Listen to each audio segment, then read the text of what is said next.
So defense made some amends tonight from last week? Yeah, I mean, I think we came out with a little better energy.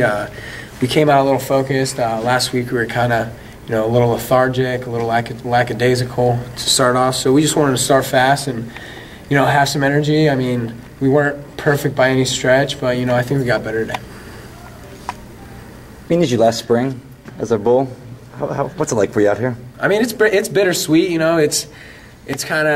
It's kind of cool being like, oh, no more spring practices. But I mean, it's definitely more of the bitter side than the sweet side. It's kind of sad when I really think about it. So I try not to, but I'm glad the defense went out this way and went out with some energy and went out, just flying around and having fun. That's the way it's supposed to be.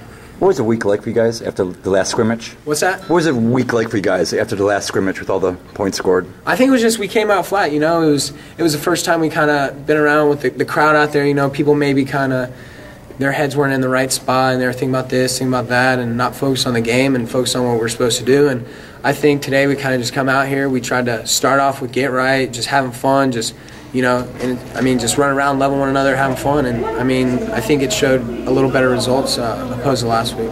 What did this team do this spring that makes you think you guys are ready to take the next step?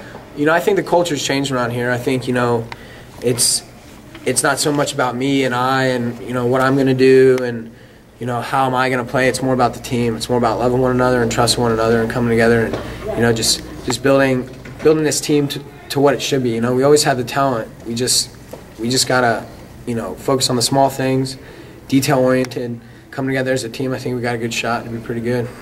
How's the new coordinator putting his stamp on this defense now? We were just talking about that in the locker room. I think it's not necessarily, he said it's not necessarily his stamp. It's just he's just trying to, reiterate what makes a team good and what makes a defense good, and that's just love and trust and doing what you're supposed to do and having fun and flying around and being vocal and communicating. So I think it's not so much the system and the X's and O's, it's the other stuff, it's the intangibles. It's going to make us, and it's going to take us that next step and make us, the defense we want to be. Evan Laney's back here, guys. Thanks a lot, Mike.